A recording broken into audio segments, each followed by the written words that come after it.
गंगणपतये नमः।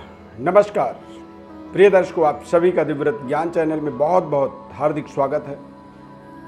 मिथुन राशिफल जुलाई माह 2022।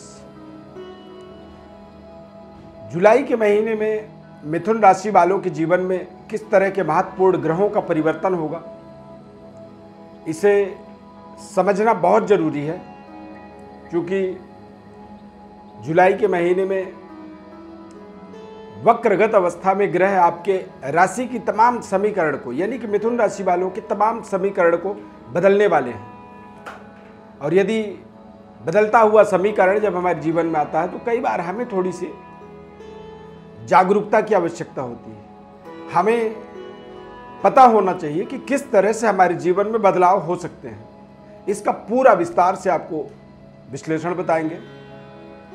बहुत ध्यानपूर्वक कार्यक्रम में अंत तक बने रहें, और जो भी बातें आपको बताएंगे आप हमारे इस चार्ट पर देख सकते हैं। इस पे ग्रहों की एक्यूरेट प्लेसमेंट बना हुआ है, और वो प्लेसमेंट ही आपको समझना है। उसी के आधार पर ही आपके सारे सवालों का जवाब, आपके जीवन के तमाम तरह की समस्याओं का समाधान आपको हमारे इस चार्ट से दिखने वाला है। गोचर ग्रह स्थिति की सबसे पहले बात करेंगे। सबसे पहले आप यदि पहली बार देख रहे हैं कार्यक्रम हमारा, तो चैनल को सब्सक्राइब जरूर करें। आपसे हमारा ऐसा आग्रह है, निवेदन है। गोचर ग्रह स्थिति की बात करें तो इस माह के अंदर सूर्य देव, आप देखिए अपने राशि चक्र के अंदर, तो सूर्य देव बुध के साथ विराजमान है मिथुन राशि में, और सूर्य देव प्रथम भाव से निकल करके द्वितीय भाव में आएंगे 16 जुलाई 2022 को। अब बुध की बात करें तो बुध जो है इस माह में 2 बार राशि परिवर्तन करेंगे। 2 जुलाई को मिथुन राशि में संचार करेंगे, यानी स्वग्रही होंगे, और 17 जुलाई तक मिथुन राशि में रहेंगे। और 17 जुलाई को बुध ग्रह मिथुन राशि से निकल करके कर्क राशि में प्रवेश कर जाएंगे, यानी कि 2 जुलाई से 16 जुलाई तक मिथुन राशि के अंदर ही बुधादित्य राजयोग बनने वाला है। और फिर 17 जुलाई से माह के एंड तक कर्क राशि में बुधादित्य राजयोग बनेगा, यानी कि इस महीने में 2 जगह पर बुधादित्य राजयोग बनने वाला है मिथुन राशि वालों के लिए, यानी कि फर्स्ट हाउस लग्न में, राशि में, और फिर आपके सेकेंड हाउस में। राहु केतु का प्लेसमेंट एज इट इज रहेगा जैसे था, यानी कि मेष राशि में राहु लाभ स्थान पर, और केतु पंचम भाव पर विराजमान रहेंगे। अब इस माह में महत्वपूर्ण ग्रह परिवर्तन होगा शुक्र और शनि का, यानी शुक्र ग्रह 13 जुलाई को वृषभ राशि से, यानी स्वग्रही हैं आपके राशि चक्र के द्वादश भाव में, और वहां से निकल करके वो मिथुन राशि में आएंगे, यानी कि मित्र राशि में उनका राशि संचार होगा।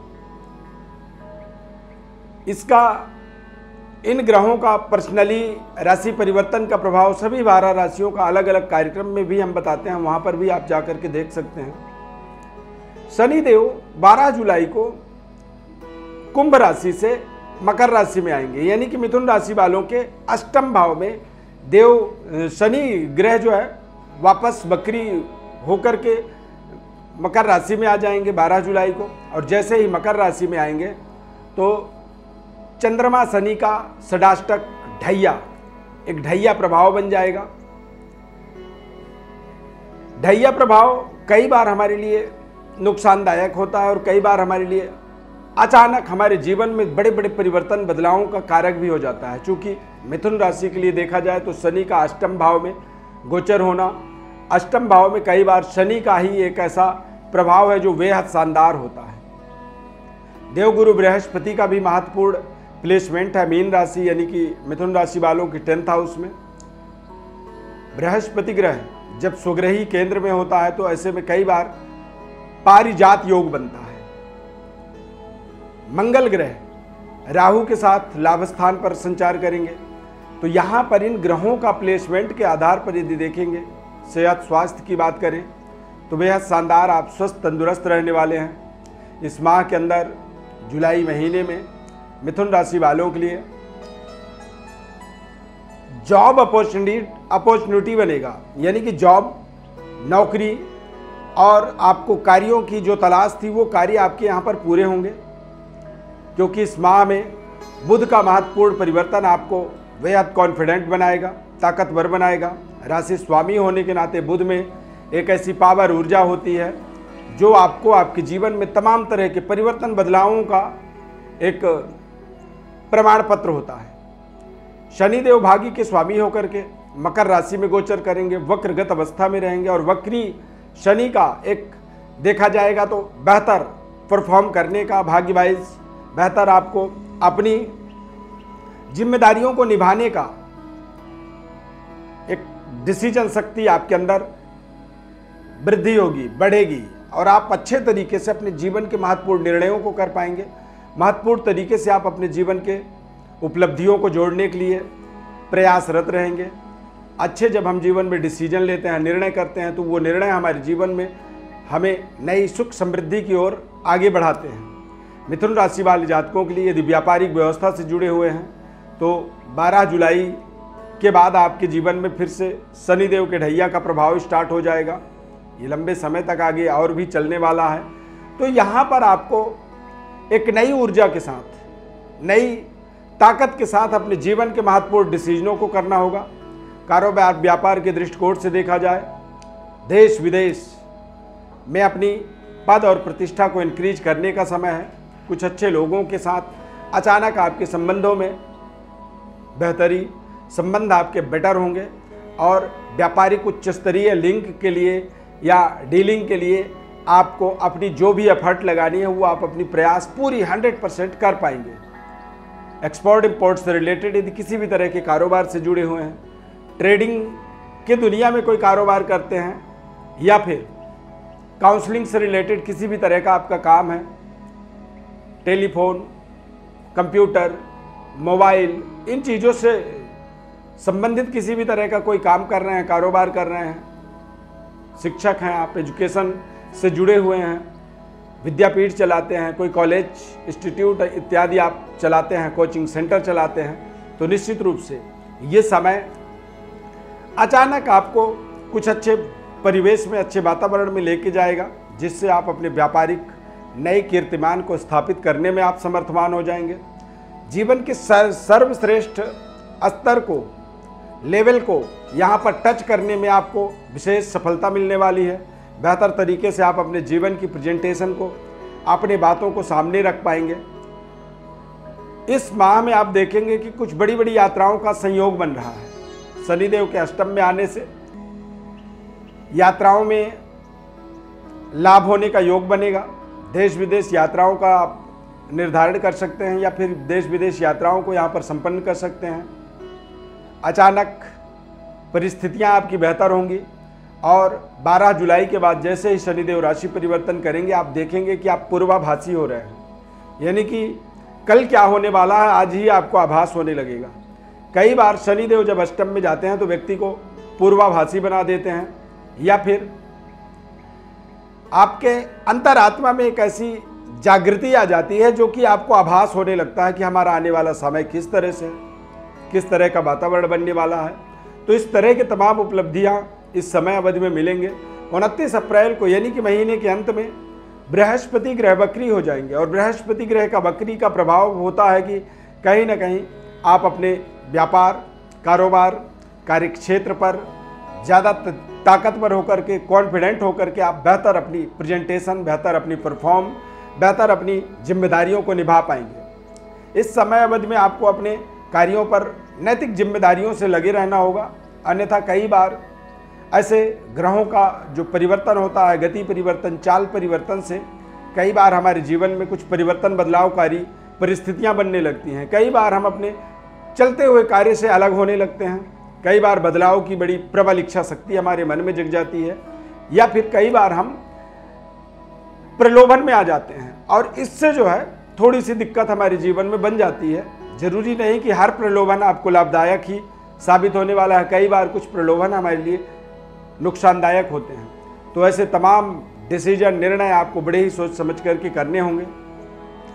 यदि आप सामाजिक गतिविधि में जुड़े हुए हैं या फिर राजनीतिक कैरियर में हैं, पब्लिक फील्ड में कोई कार्य कर रहे हैं, तो यहाँ पर आपको अपनी बुधादित्य राजयोग, दिग्बली बृहस्पति, शनिदेव का वक्री गति, ये सारे ही चीज़ें आपके लिए, आपके परफॉर्म को बेटर करने के लिए, बेहतर परफॉर्मेंस करने के लिए आपको नई उत्साह, नई ऊर्जा की प्राप्ति करवाएंगे। शनि की ढैया का प्रभाव स्टार्ट होगा तो यहाँ पर आपको ढैया को एक हथियार की तरह, एक ब्रह्मास्त्र की तरह अपने जीवन में इस्तेमाल करना होगा। अपने धर्म कार्यों में रुचि आपकी बनी रहनी चाहिए, अरुचि नहीं होनी चाहिए। यदि आप अच्छे डिसीजंस ले पा रहे हैं, आपके बातों से लोगों की सहमति बन रही है और आपकी बातों को लोग सुन रहे हैं, इस तरह की यदि आपके जीवन में व्यवस्था बन रही है, इस तरह की एक वातावरण बन रही है, तो आप समझें कि ये ढैया आपको बहुत कुछ देने वाला है। ढैया, शनि देव का ढैया जब चंद्रमा के साथ में इनके प्लेसमेंट में 6-8-12 जैसी परिस्थितियां बनती हैं, तभी आप समझें कि शनि देव का और हमारे स्वयं के मानसिक लेवल में एक बदलाव कह सकते हैं होती है। और वो बदलाव जरूरी नहीं कि हर बार नुकसानदायक ही होता हो, कई बार वो बेहद लाभदायक भी हो सकता है, बशर्ते आपको स्वयं को डिसीजन लेना होगा। तो यहाँ पर यदि जुलाई के महीने में देखा जाए तो तमाम तरह के आपके जीवन में अपॉर्चुनिटी हैं, अवसर हैं। आप उन अवसरों को बेहतर तरीके से कैश कर पाएँ, बेहतर तरीके से उनका इस्तेमाल कर पाएँ, ये आपके लिए आपकी परम कर्तव्य जिम्मेदारी बनती है। यदि मिथुन लग्न है आपका और मिथुन राशि है, ऐसे परिस्थिति में आपको शनि ग्रह की महादशा है या फिर अंतर्दशा है, तो यहाँ पर आपको थोड़े से अपने शनि को और बुध ग्रह को विशेष बलवान करने के लिए आप एक पन्ना रत्न का प्रयोग जरूर करें। साथ में आपको एक नीलम रत्न का, सिलोनी नीलम रत्न का भी प्रयोग करना चाहिए। इस पूरे माह में देखा जाए तो भगवान भोलेनाथ की आपको उपासना करनी चाहिए, कॉन्फिडेंट रहना चाहिए और भोलेनाथ की उपासना के साथ साथ भगवान श्री राम का भी आपको स्मरण करना चाहिए। श्री रामचंद्राय नमः, जब हम भगवान के श्री रामचंद्राय नमः जब करते हैं तो उससे हमारे जीवन में हमारा आत्मा और मन दोनों ही चीज ताकतवर हो जाता है। क्योंकि जब रामचंद्र बोला जाता है यानी कि भगवान राम के साथ चंद्र जुड़ जाता है, तो चंद्रमा ही मन का कारक होता है। शनि के ढैया 7.5 का जो प्रभाव होता है, प्रभु श्री राम का रामचंद्राय नमः जो मंत्र होता है, इसका जप करने से हमें हमारे ढैया से, हमारे तमाम तरह के विकृतियों से, हमारे जीवन में कुमार्ग से हमें सुमार्ग में पहुंचने का, अच्छे मार्ग में जाने का, अशांति से शांति की ओर हम अपने जीवन को अग्रसर बनाते हैं और बेहतर तरीके से हम अपनी व्यवस्थाओं को बना पाते हैं। तो इस तरह का जुलाई के महीने में आपको उपाय करने चाहिए। रत्नों का आप प्रयोग कर सकते हैं, लेकिन ध्यान रखें कि रत्न का जो प्रयोग आपको करना है वो आपको अपनी जन्म पत्रिका के अनुसार ही करना है। यदि कोई विशेष विश्लेषण आप चाहते हैं तो हमारे व्हाट्सएप पर अपनी बर्थ डिटेल भेज सकते हैं। हमारे तरफ से हम आपको जिम्मेदारी पूर्वक आपके सभी सवाल और आपके संपूर्ण जन्म पत्रिका का विश्लेषण बताते हैं। बस आपसे निवेदन यही रहता है, बदले में यही चाहते हैं कि हमारे चैनल को आप सब्सक्राइब कर लें, लाइक कर लें और हमारे साथ जुड़े रहें। यदि कार्यक्रम अच्छा लगा तो कार्यक्रम में कमेंट में आप जय माता दी लिख सकते हैं या फिर जय शनिदेव लिख सकते हैं। और यदि ऐसा आप लिखते हैं तो हमें पता चलेगा कि हमारा कार्यक्रम आपको पसंद आया, आपको अच्छा लगा और आगे और बेहतर हम करने की कोशिश करते हैं। निरंतर हम करते ही चले जा रहे हैं और काफ़ी समय से हमारे साथ काफ़ी लोग जुड़े हुए हैं और बेहद संतुष्ट हैं, खुशहाल हैं। इस खास कार्यक्रम में बस इतना ही। नए कार्यक्रम में फिर मिलेंगे, तब तक के लिए बहुत बहुत धन्यवाद। जय माता दी।